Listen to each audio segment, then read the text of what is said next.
"That's not my son's child," said the billionaire's parent. 4 years later, he saw twins who looked like him. The crisp autumn air carried the scent of caramel apples and fallen leaves across the Greenwich Fall Festival. Ryan Montgomery knelt to steady a small boy who had nearly tumbled while chasing a golden retriever puppy. His laughter died in his throat as the child looked up at him with a smile. There it was, unmistakable, the Montgomery dimple. The same distinctive indentation in the left cheek that appeared in every childhood photo of Ryan hanging in his mother's hallway. "Thanks, mister," the little boy said, his piercing blue eyes, Ryan's eyes, sparkling with excitement. A little girl, clearly the boy's twin, ran up beside him. "Ethan, you almost caught him," she exclaimed, the same dimple flashing as she smiled. Ryan couldn't breathe, couldn't move. These children, they looked exactly like him at that age. The same dark wavy hair, the same eyes, the same dimple. His heart slammed against his ribs as a familiar voice called out, "Emma, Ethan, come back here, you two." And then she was there, Lauren Hayes, slightly out of breath but radiant, wearing a simple sweater and jeans, her honey blonde hair tied back in a ponytail. 4 years had passed since he'd last seen her. 4 years since his mother had convinced him that Lauren was just another gold digger trying to trap him. When their eyes met, time stopped. Ryan felt the ground shift beneath him. "Lauren," his voice cracked. She paled. The twins looked up at the tall stranger with curious blue eyes, and that unmistakable Montgomery dimple that mirrored his own. Have you ever had a moment when your entire life changed in the blink of an eye? When everything you thought you knew suddenly shattered, revealing a truth so profound it left you breathless. So settle in, my sisters, as we witness how one chance encounter at a fall festival changed everything for Lauren, Ryan, and the children who deserve to know both their parents. "Mom," Emma asked, sensing the tension. "Who is this?" Ryan's gaze snapped to Emma at the word mom. Then back to Lauren, 1,000 questions in his expression. "This is," Lauren began, her voice failing her. "I'm Ryan Montgomery," he said, his eyes never leaving Lauren's face. "I'm an old friend of your mother's." A festival volunteer approached, taking the puppy from Ryan's arms. "Thanks for catching him. He's been escaping all day." The interruption broke the spell. Lauren gathered herself, squeezing the twins' shoulders. "We should go. It was good to see you, Ryan." "Wait," he said, the word almost desperate. "Please, can we talk?" Lauren hesitated, torn between the urge to protect her children from potential hurt and the knowledge that this moment had been inevitable from the day she discovered she was pregnant. "The twins need lunch," she said finally. "We were just about to find the food vendors." "I know a good place," Ryan said quickly. "Just a few blocks from here. Quiet. We could talk." Lauren looked down at Emma and Ethan, who were watching this exchange with undisguised curiosity. They deserved to know their father. She had always believed that, even when protecting them from the pain of rejection. "Okay," she agreed softly. "We can talk." Sisters, have you ever had a moment when your whole world changed in an instant? Drop a red heart if you've experienced a life-changing encounter. The cafe Ryan suggested was indeed quiet, tucked away on a side street with a garden patio where the twins could play within sight while the adults talked. Lauren ordered sandwiches for the children, though neither she nor Ryan had much appetite. They sat in silence for a long moment, watching Emma and Ethan examine a butterfly bush, their dark heads bent together in identical poses of concentration. "They're mine," Ryan said finally. It wasn't a question. "Yes," Lauren confirmed, meeting his gaze directly. "Emma and Ethan are your children."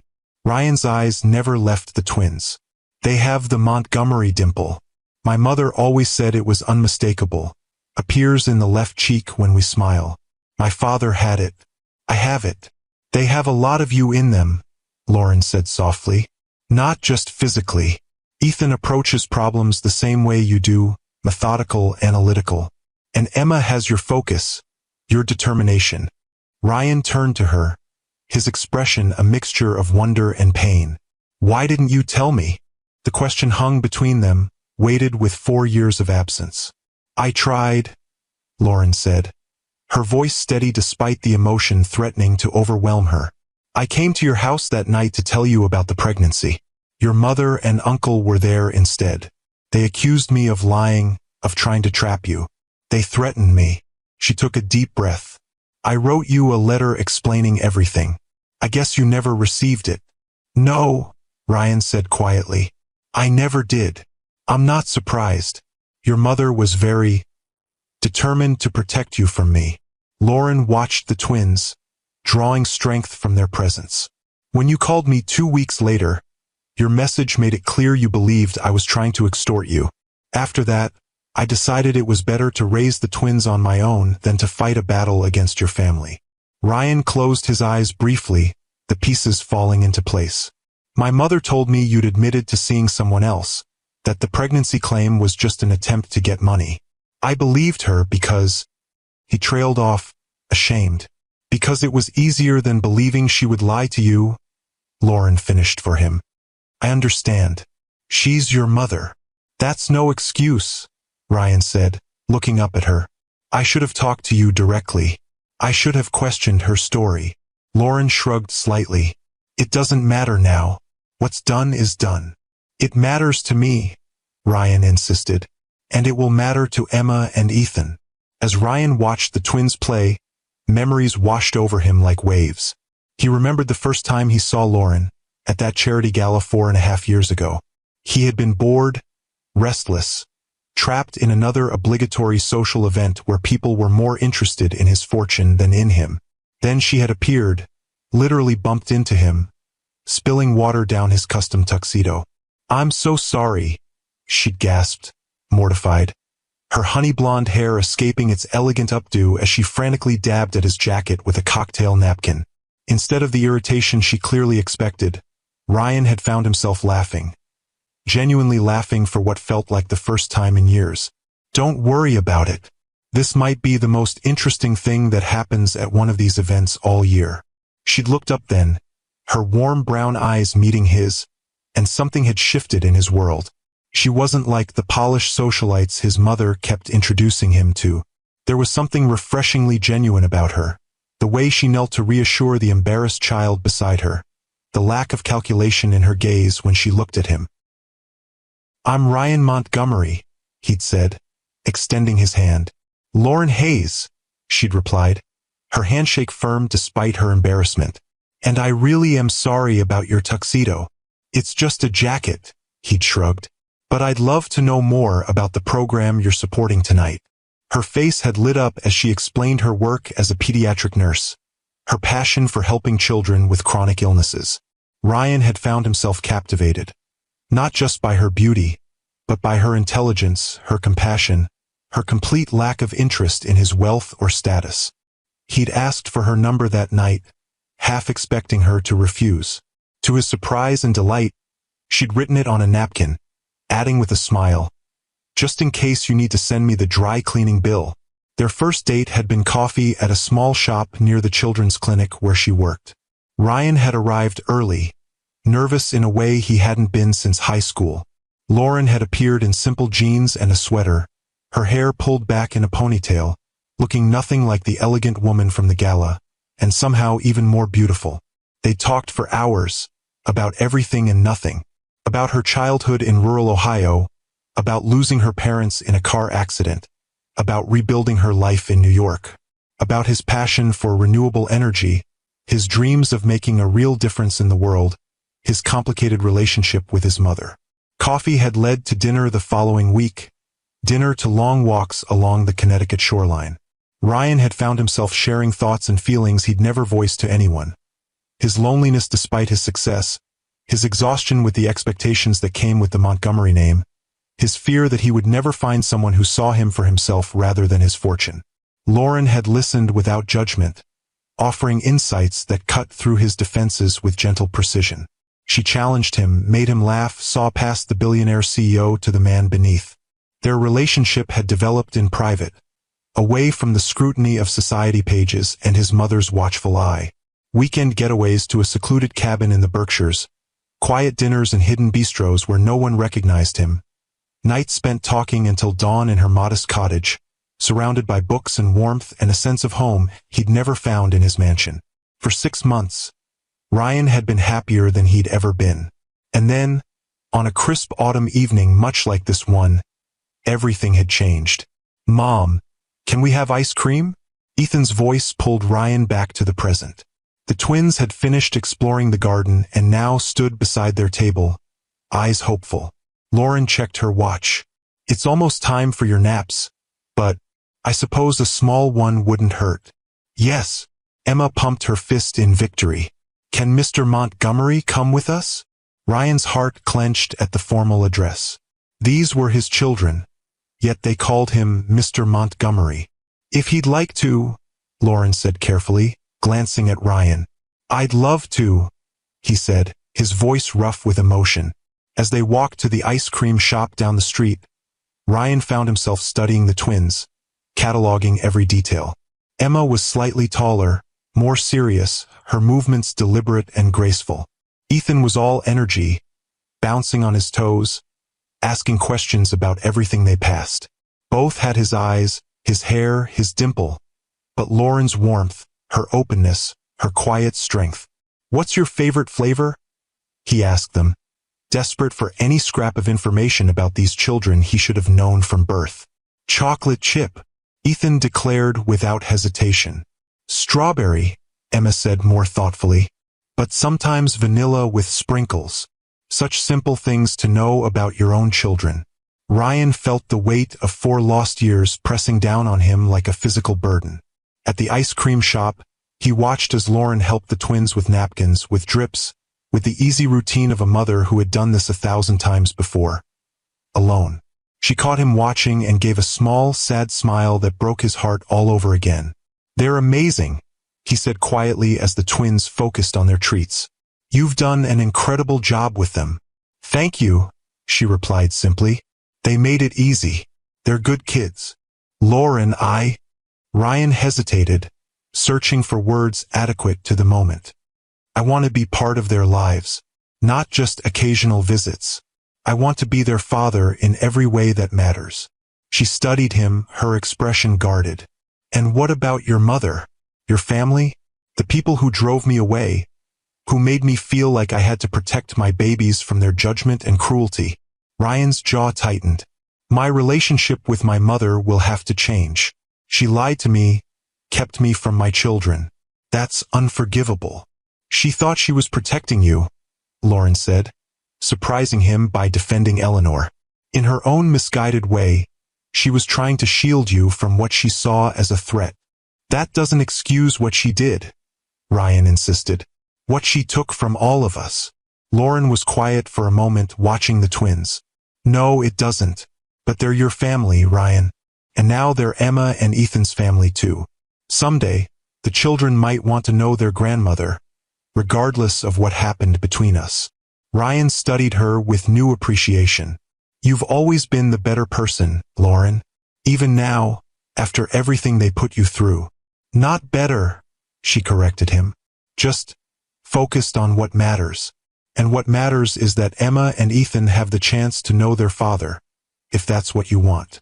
"It is," Ryan said without hesitation. "More than anything." Lauren nodded, a decision made. "Then come back to our hotel for dinner tonight.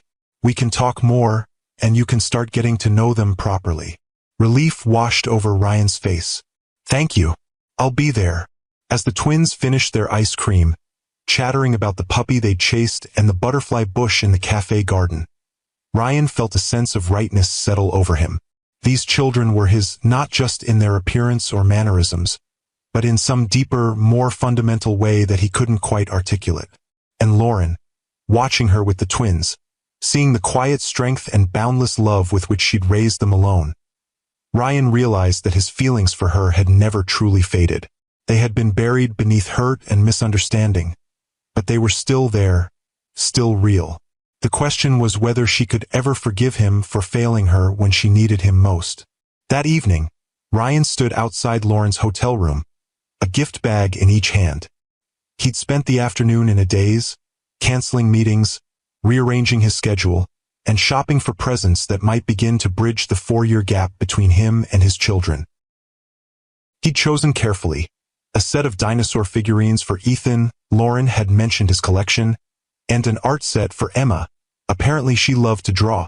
Nothing extravagant, nothing that might seem like he was trying to buy their affection. Just thoughtful gifts that showed he was listening, that he cared. His hand shook slightly as he knocked on the door. What if the twins rejected him? What if Lauren had changed her mind? What if... The door swung open, and Emma stood there in pajamas decorated with stars. Her dark hair damp from a bath, her blue eyes, his eyes, regarding him with solemn curiosity. "Mom said you're coming for dinner," she said. "We ordered pizza." "That sounds perfect," Ryan replied, his voice thick with emotion. "May I come in?" Emma nodded, stepping back to let him enter. The hotel suite was modest but comfortable. A small sitting area with a table set for 4, a television playing a cartoon with the volume low, toys and books scattered across the sofa. Ethan appeared from the bedroom area, also in pajamas, his decorated with dinosaurs. "Hi, Mr. Montgomery. Did you bring presents?" he asked, eyeing the gift bags with undisguised interest. "Ethan," Lauren admonished gently, emerging from the kitchenette with plates in hand. "That's not polite."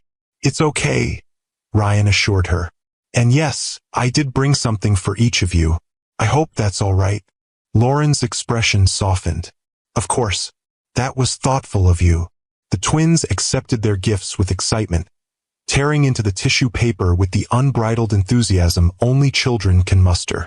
Their delight at the simple presents made Ryan's chest ache with a mixture of joy and regret for all the birthdays and Christmases he had missed.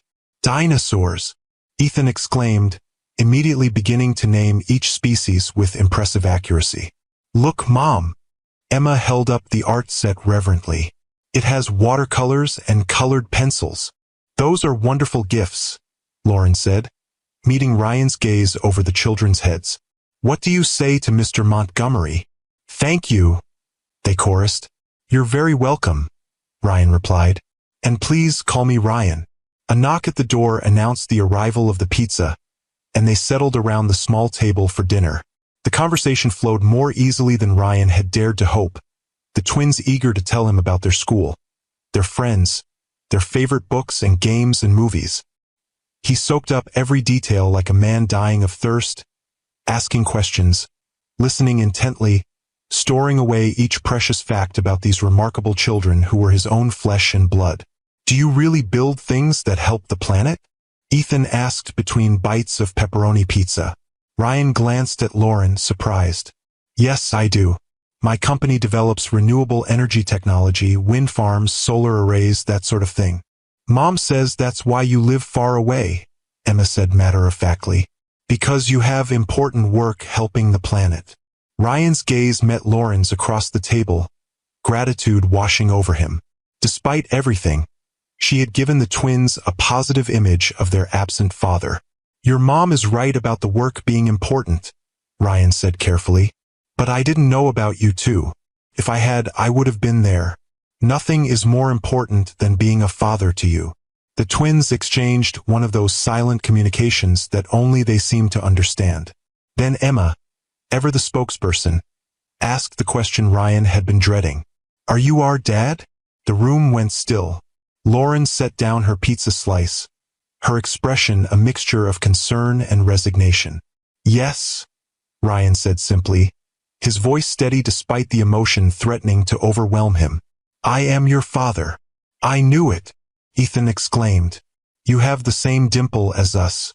Mom showed us pictures of you, but you look older now." Ryan laughed despite himself. "Yes, I suppose I do. Why didn't you know about us?"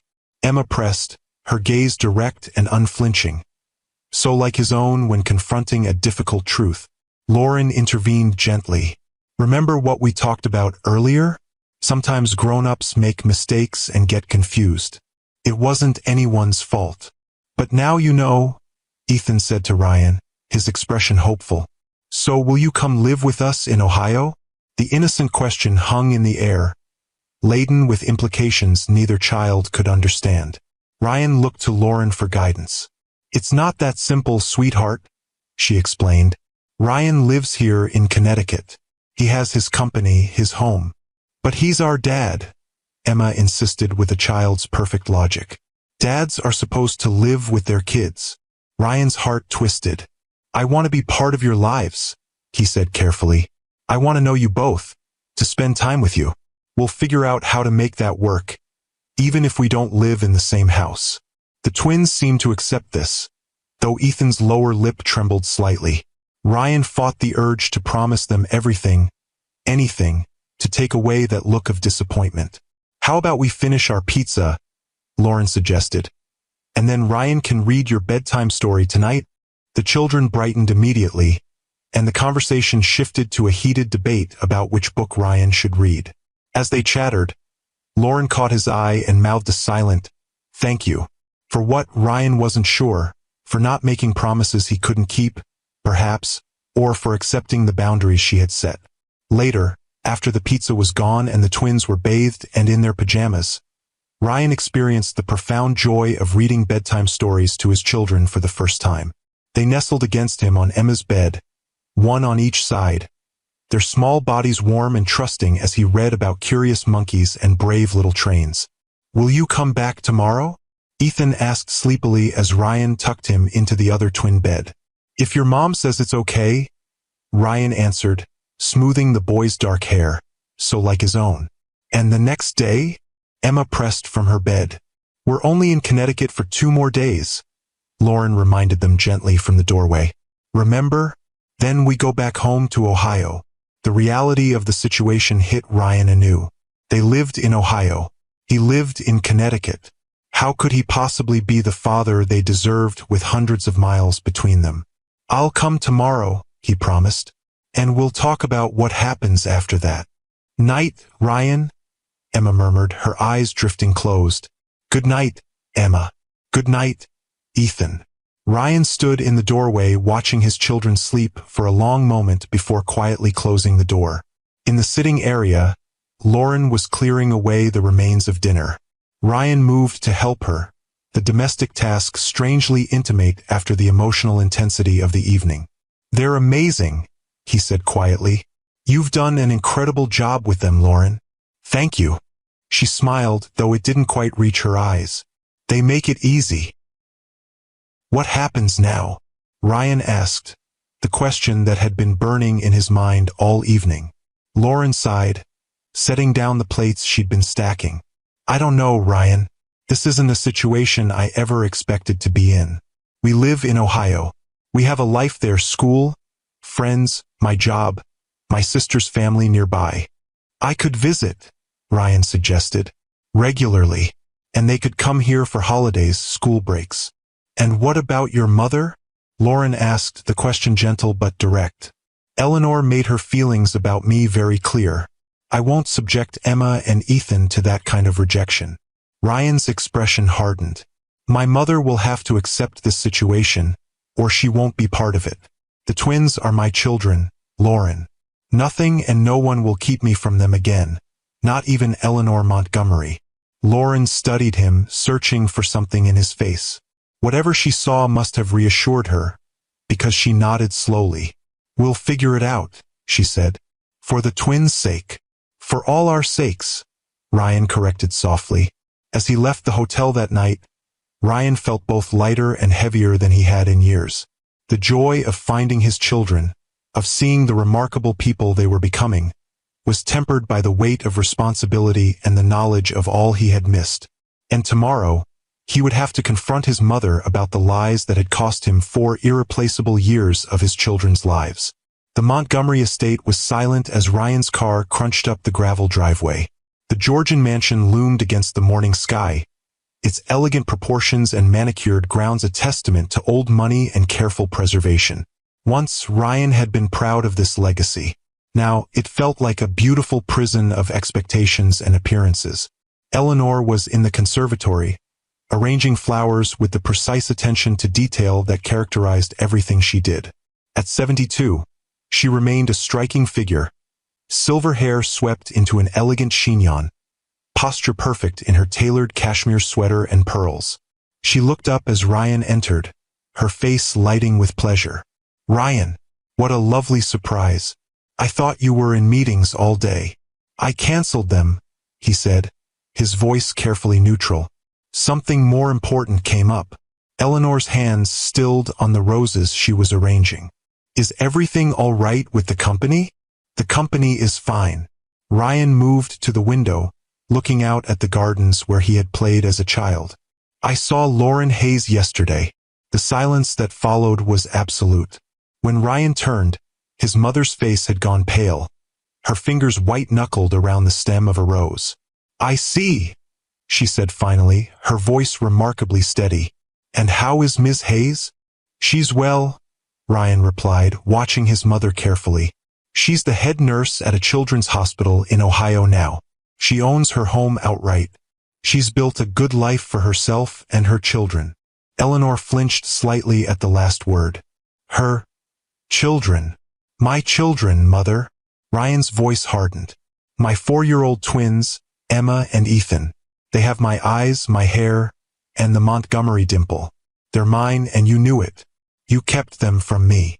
Eleanor set down her flower arrangement with trembling hands. "Ryan, you have to understand." "Understand what?" Ryan demanded, his control slipping. "That you decided I wasn't capable of making my own decisions? That you thought it was better to deprive me of my children than to let me be with someone you didn't approve of?" "I was protecting you," Eleanor burst out. "After what Caroline did to you, after the way she tried to take half your company in the divorce, I couldn't stand by and watch another woman take advantage of you." "Lauren never wanted anything from me," Ryan said, his voice dangerously quiet. "She's raised our children alone for 4 years. She owns her home outright. She's advanced in her career. She never once tried to contact me for money." Eleanor sank into a chair, suddenly looking every one of her 72 years. "I was wrong," she admitted, tears filling her eyes. "I was so afraid she would hurt you the way Caroline did. I acted out of love, Ryan. Misguided, perhaps, but love nonetheless." "And the letter?" Ryan asked. "Lauren said she wrote to me, explaining everything." Eleanor looked away, guilt written across her features. "Richard intercepted it. I was distraught after her visit. He thought it best to handle the situation." "You had no right," Ryan said, his voice shaking with suppressed rage. "No right at all. What will you do now?" Eleanor asked quietly. "I'm going to be a father to my children," Ryan replied. "I'm going to make up for the 4 years I've lost however I can." "And Lauren?" Ryan hesitated. "That's complicated. She has every reason to hate me, to keep me at arm's length. But she's allowing me to know the twins, to be part of their lives. She's a remarkable woman, Mother. If you had given her a chance, you might have seen that." Eleanor dabbed at her eyes with a linen handkerchief. "Will you bring them here? The children? I would like to meet my grandchildren." "That's not my decision to make," Ryan said. "It's Lauren's. And after the way you treated her, I wouldn't blame her if she never wanted them anywhere near you." Eleanor flinched as if he'd struck her. "I understand," she whispered. "But please tell her I'm sorry. Truly sorry." Ryan studied his mother. This proud, formidable woman who had shaped his life in so many ways, for better and worse. For the first time, he saw not the indomitable Eleanor Montgomery, but an aging woman who had made a terrible mistake out of misguided love and fear. "I'll tell her," he said finally, "but it's up to her whether to accept your apology." As he turned to leave, Eleanor called after him. "Ryan, what are they like? The twins?" Ryan paused in the doorway, a small smile touching his lips despite his anger. "They're incredible, Mother. Emma is thoughtful and artistic with a determination that reminds me of you, actually. Ethan is all energy and curiosity, always asking questions, always wanting to understand how things work." His voice softened. "They have the Montgomery dimple. Dad would have loved that." Eleanor's eyes filled with fresh tears. "Yes," she agreed softly. "He would have. My queens, have you ever been judged unfairly by someone who didn't know your heart? Comment below with how you handled it." The next 2 days passed in a whirlwind of emotion and discovery. Ryan spent every available moment with the twins and Lauren, learning their routines, their preferences, their small rituals that made up a family life. He took them to the aquarium, to the park, to a children's museum, storing up memories to sustain him through the separation to come. Because they would be separated. Lauren had a life in Ohio, a home, a career, a support system. Ryan had his company in Connecticut, responsibilities to thousands of employees, projects that couldn't simply be abandoned. The logistics of parenting across hundreds of miles loomed as a daunting challenge. On their final evening together, after the twins were asleep, Ryan and Lauren sat on the hotel room balcony, the October night cool around them. "I've been thinking," Ryan said, breaking the comfortable silence. "I could open a regional office in Columbus. We've been considering expansion in the Midwest anyway. I could split my time, part of each month there, part here." Lauren looked surprised. "You'd do that?" "In a heartbeat," Ryan said without hesitation. "I've already missed 4 years, Lauren. I don't want to miss another day if I can help it." She studied him in the dim light. "And your company? Your responsibilities here?" "I have a good executive team. Modern technology makes remote work possible. And frankly, nothing is more important than being a father to Emma and Ethan." He hesitated. "And maybe we could see where things stand between us too." Lauren's expression softened. "Ryan, I know it's complicated," he said quickly. "I know I hurt you, even if it wasn't intentional. I know trust has to be rebuilt. But the feelings I had for you, they never really went away. These past few days, seeing you with the twins, understanding the strength it took to build a life for them on your own. I admire you more than ever." "I never stopped caring for you," Lauren admitted quietly.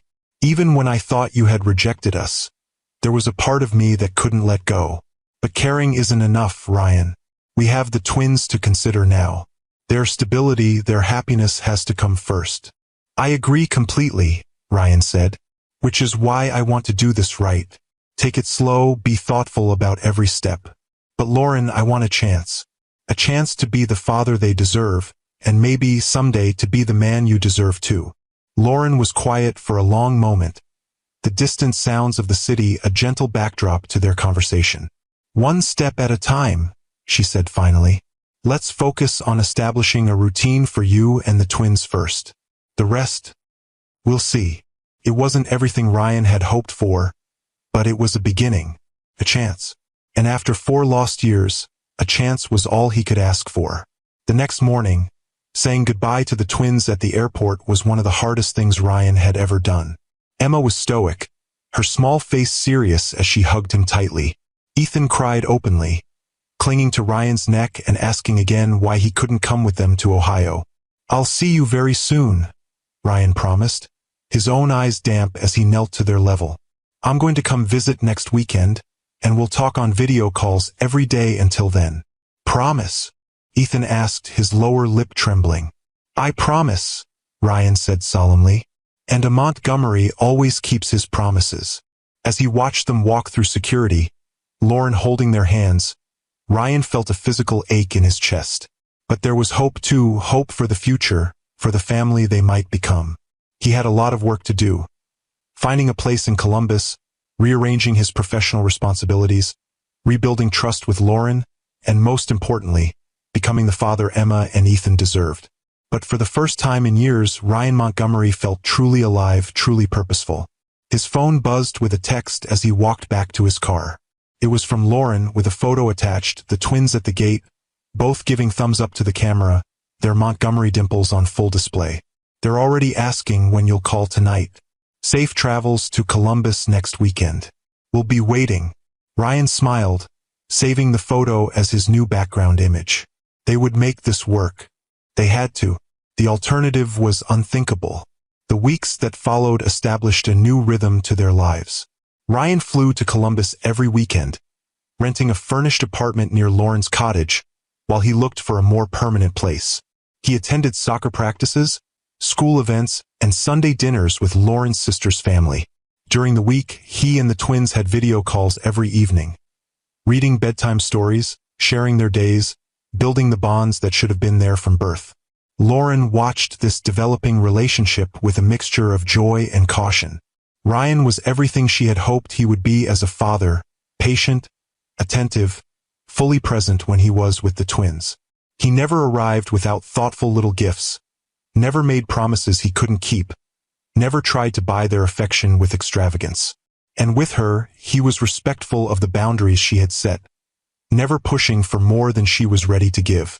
They were co-parents first, friends second, and anything beyond that remained an unspoken possibility hovering on the horizon. By Thanksgiving, Ryan had purchased a home in Columbus, not too close to Lauren's cottage, but near enough that he could be fully involved in the twins' daily lives when he was in town. He had established a regional office for Montgomery Renewable Energy and restructured his executive team to allow him to split his time between Ohio and Connecticut. The holiday itself presented a delicate challenge. Eleanor had asked, through Ryan, if she might join them. She wanted to meet her grandchildren, to begin making amends for the grievous error that had kept them apart. "It's your decision," Ryan told Lauren as they discussed it over coffee after dropping the twins at school. "I won't pressure you either way." Lauren was quiet for a moment, stirring her latte thoughtfully. "What do you think?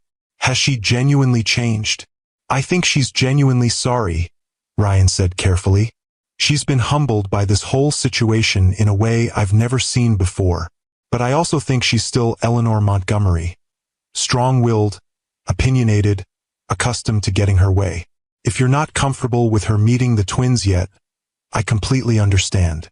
Lauren considered this. "The twins should know their grandmother," she said finally. "Family is important, even complicated family. But I want to meet with her first, alone, before she meets Emma and Ethan." Ryan looked surprised. "You'd do that? Meet with her alone?" "Yes," Lauren said firmly.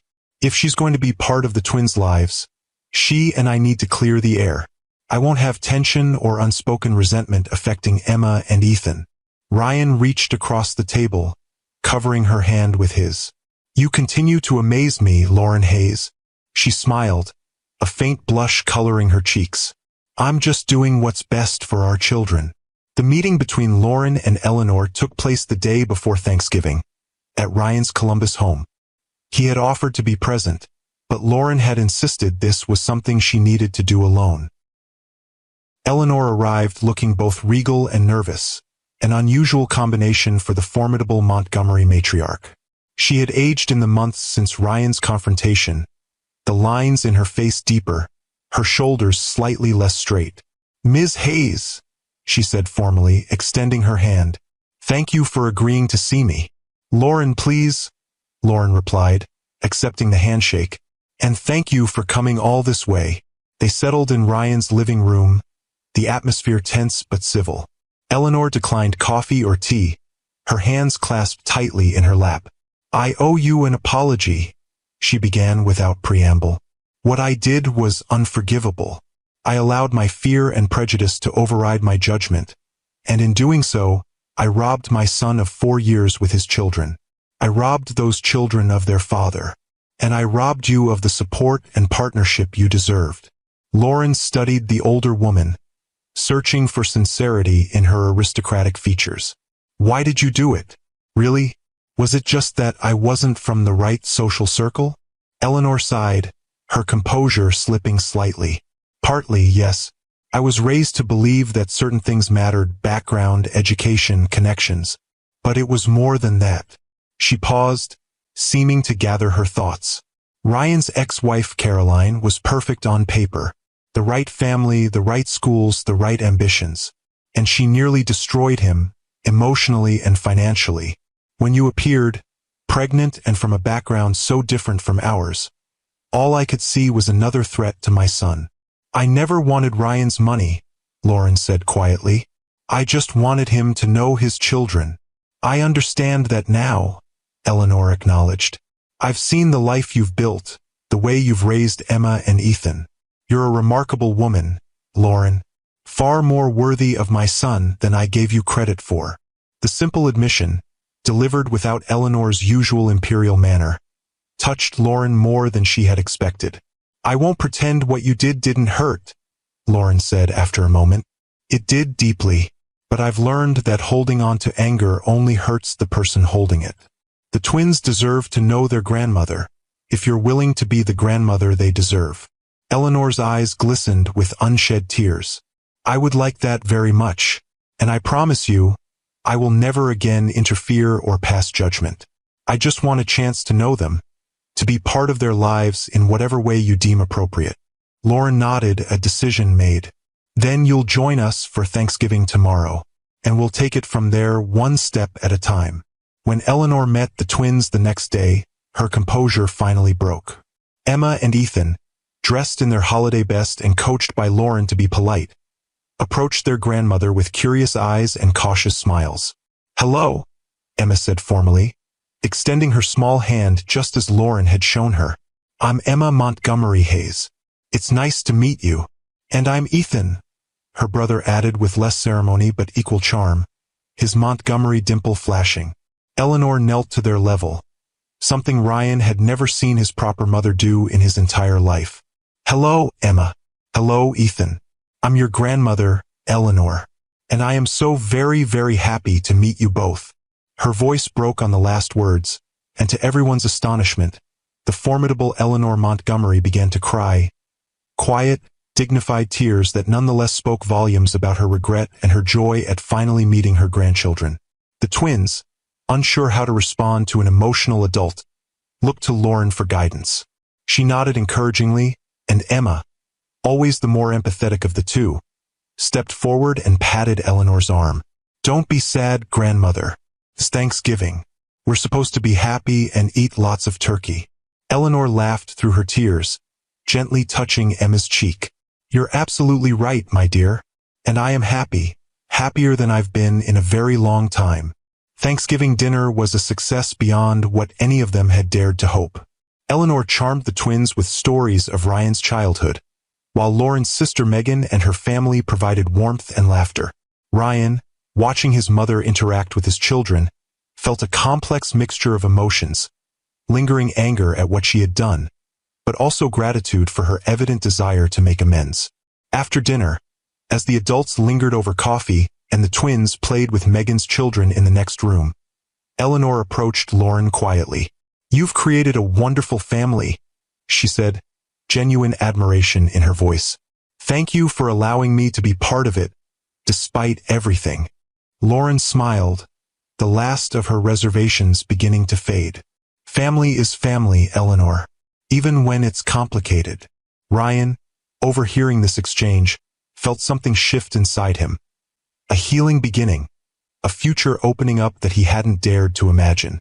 As autumn gave way to winter, the new family rhythm they had established grew stronger.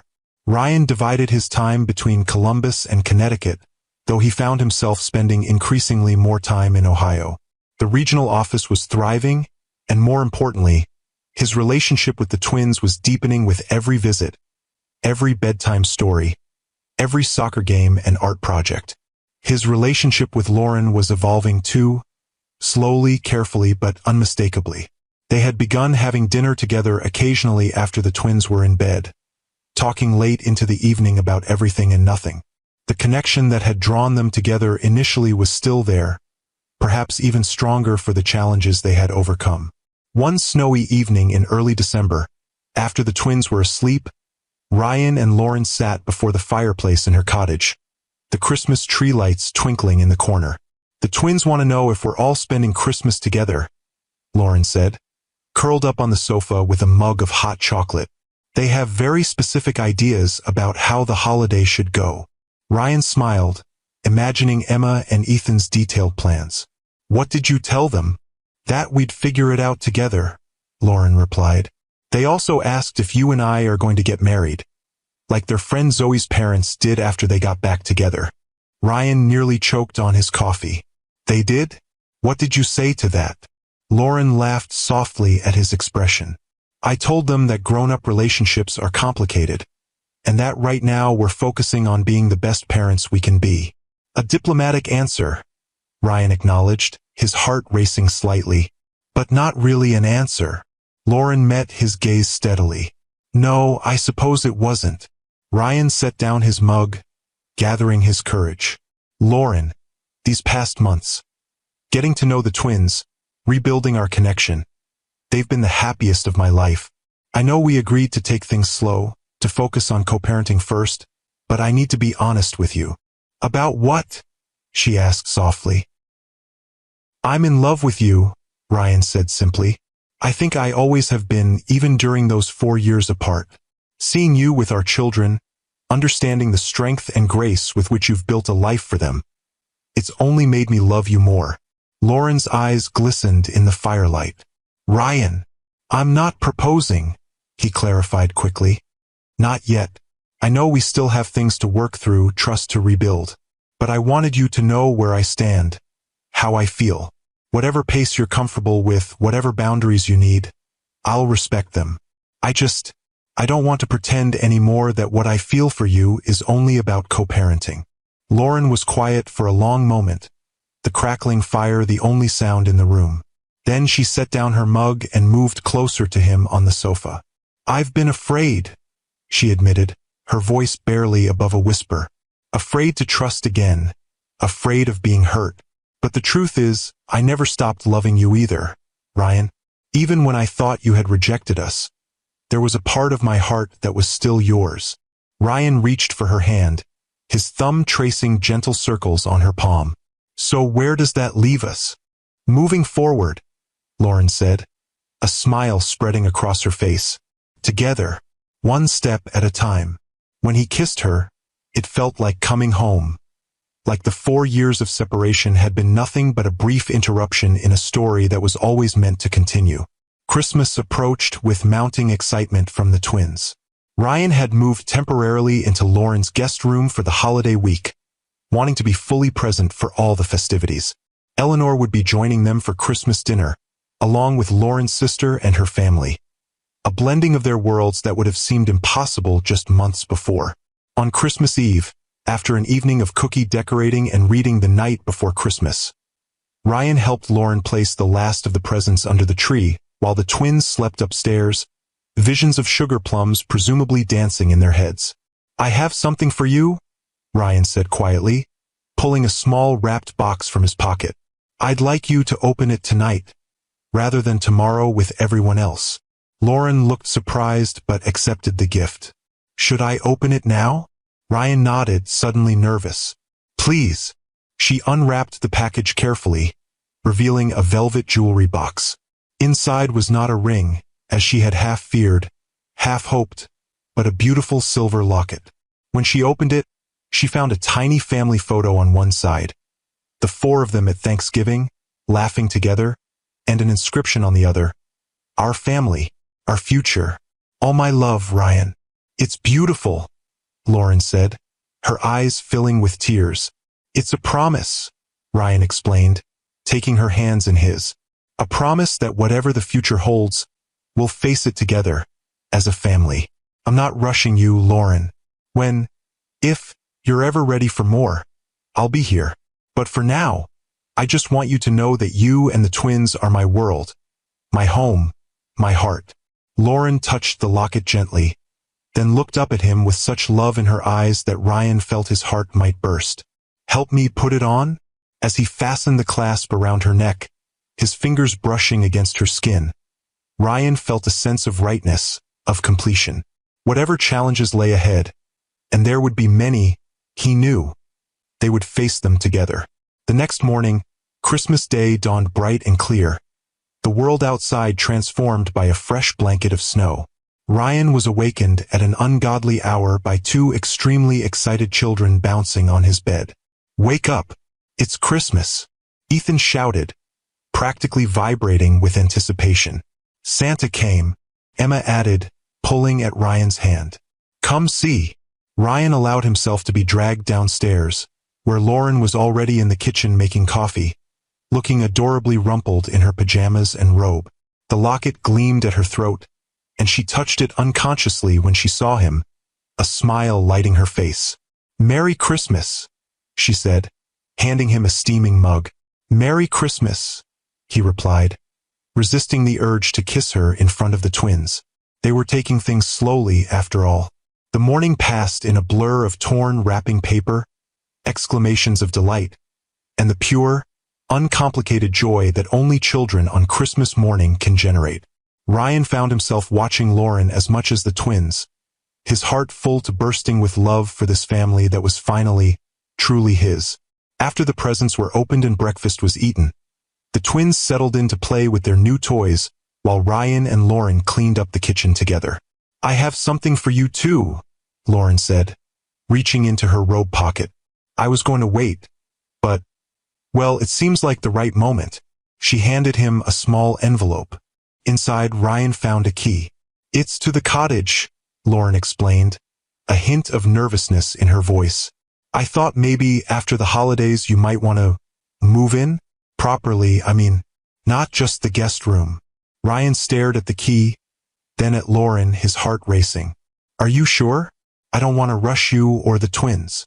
"I'm sure," Lauren said, stepping closer to him. "The twins already think of this as your home, and so do I. We've lost 4 years, Ryan. I don't want to lose any more time being cautious when what I really want is for us to be a family, in every way."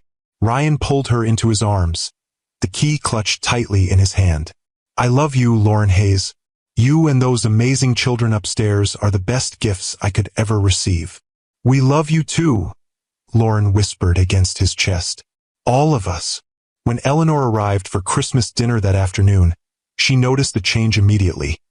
The way Ryan and Lauren moved in sync around the kitchen, the casual touches, the shared glances full of meaning.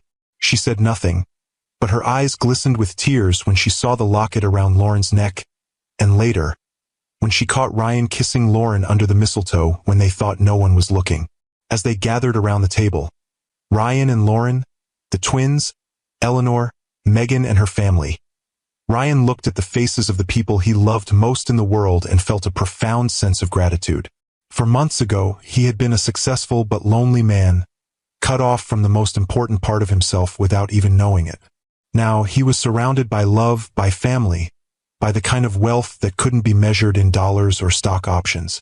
Sisters, tag someone who showed incredible courage when facing their past. And if you're enjoying this journey, subscribe to join our storytelling family. Winter melted into spring, and with the changing seasons came new beginnings. Ryan moved into the cottage officially in January, his presence filling the home with a completeness that Lauren hadn't realized was missing. The twins thrived with both parents under one roof, their already sunny natures blooming further with the security of their united family.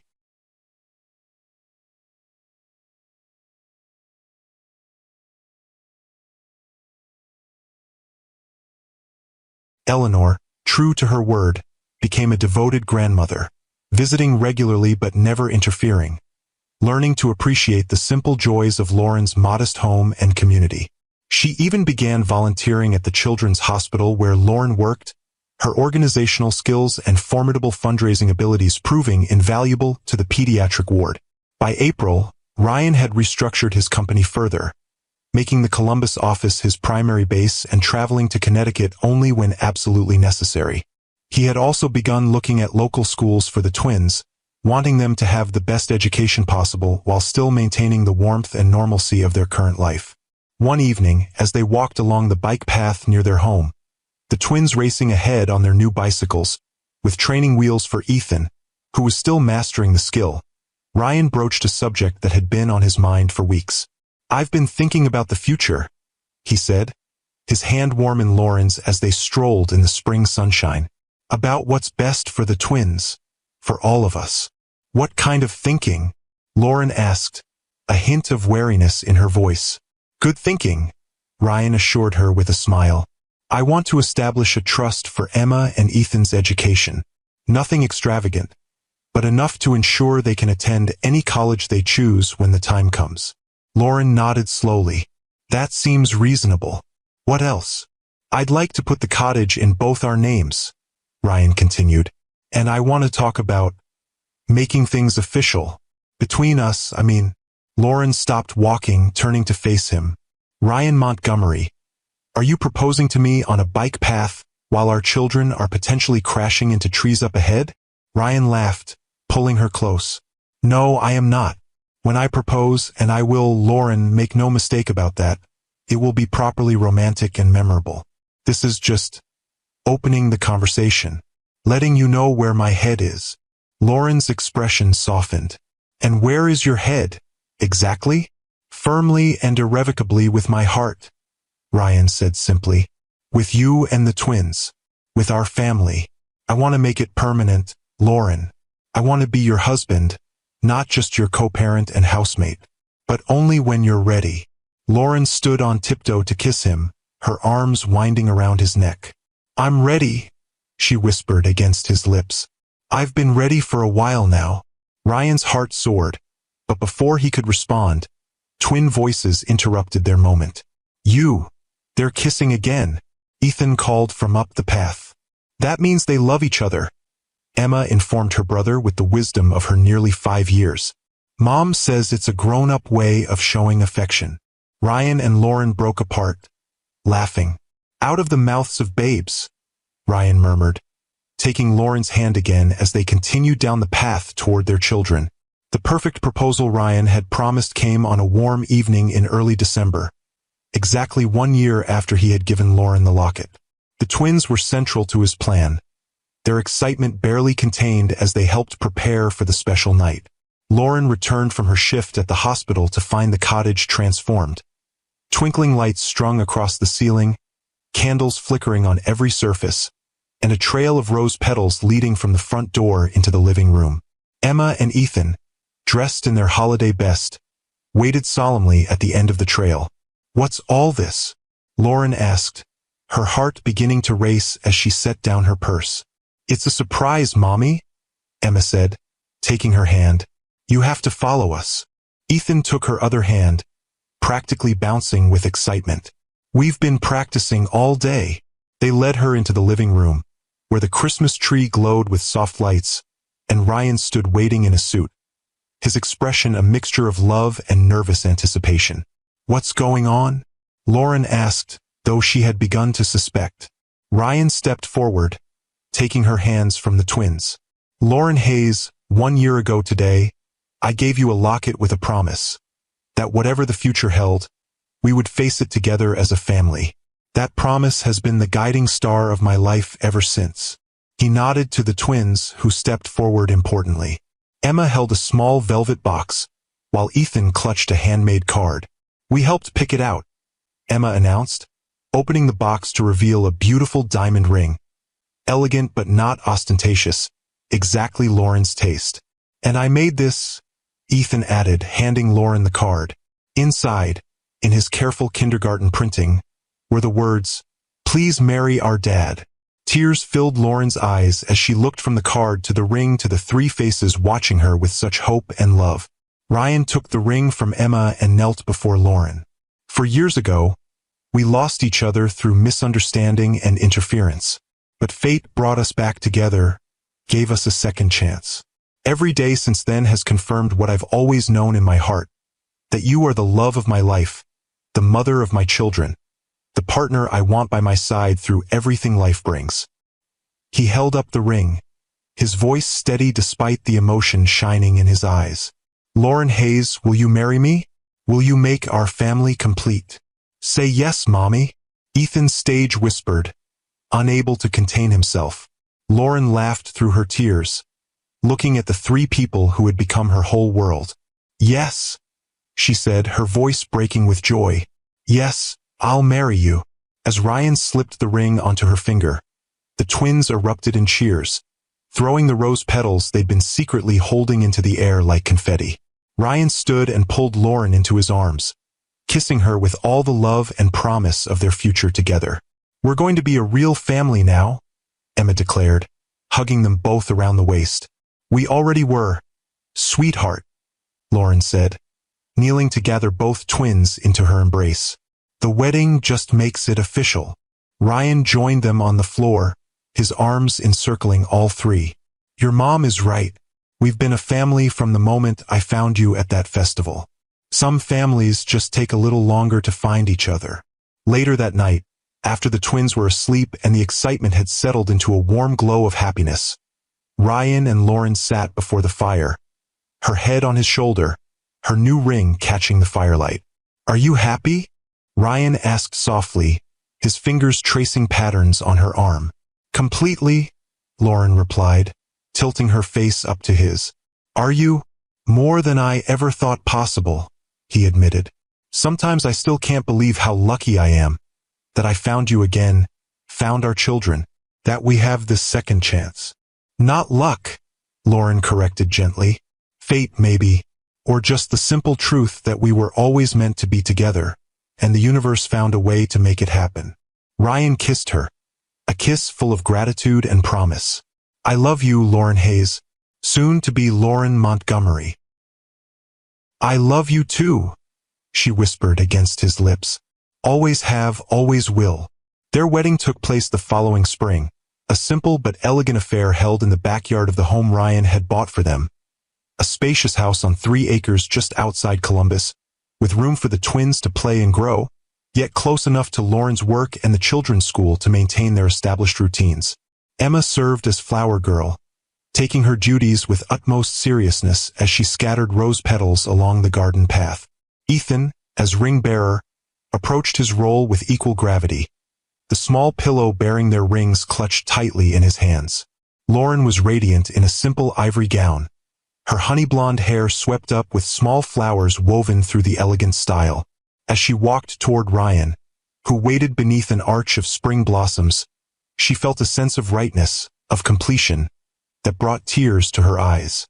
Their vows were personal and heartfelt, speaking not only of their love for each other, but also of the family they had created together.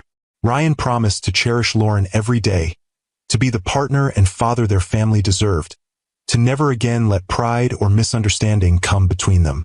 Lauren vowed to trust in their love, to face challenges together rather than alone, to build a home filled with joy and acceptance.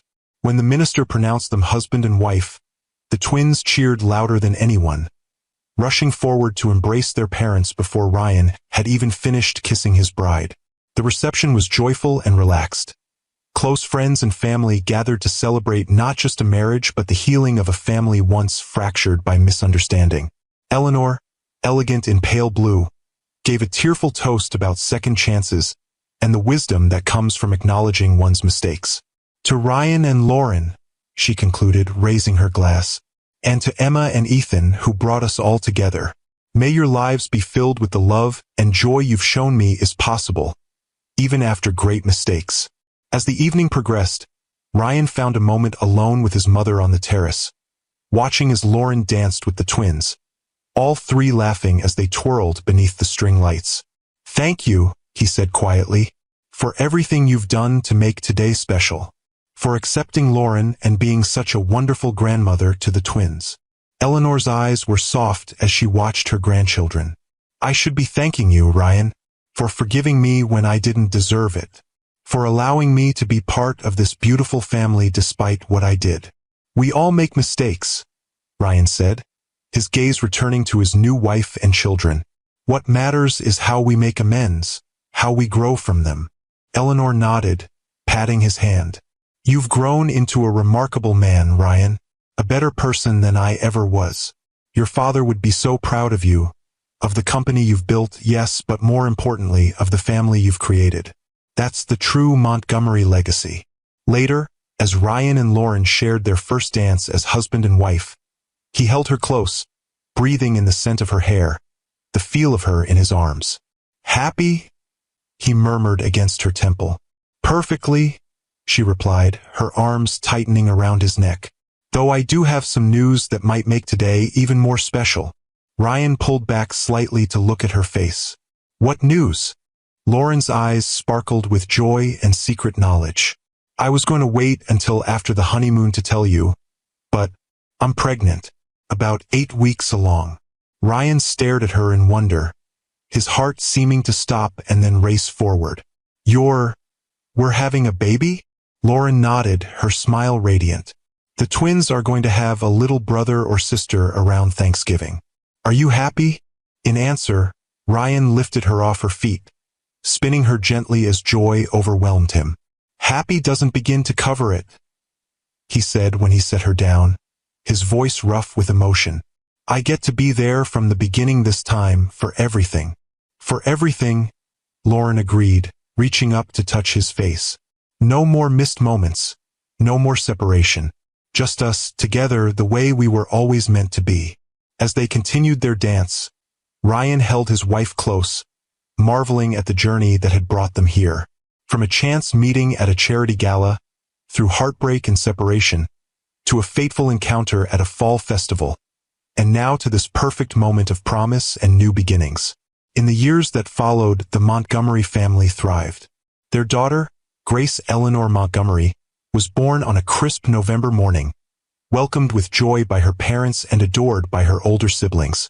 Ryan scaled back his work commitments to be present for soccer games, school plays, and family vacations to the Grand Canyon and Disney World. Lauren continued her nursing career part-time, finding fulfillment both in her professional work and in the home they had built together.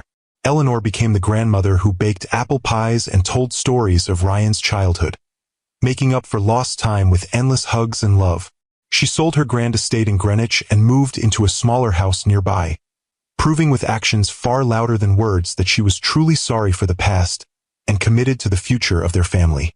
Most importantly, every night the twins would run into their parents' room for goodnight kisses, calling out, "Mommy, Daddy," with pure joy, little Grace toddling behind them as soon as she could walk.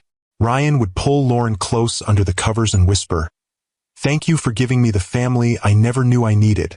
Lauren would smile and reply, "We found our way back to each other, all of us," because in the end, the greatest legacy wasn't the billions in the bank. It was the voices filling their home with laughter, a marriage built on truth and forgiveness, and the quiet knowledge that love, even after years apart, could create the most beautiful home of all. If this story touched your heart, please like, share, and subscribe for more timeless love tales with Mr. Harrison. What story would you like to hear next?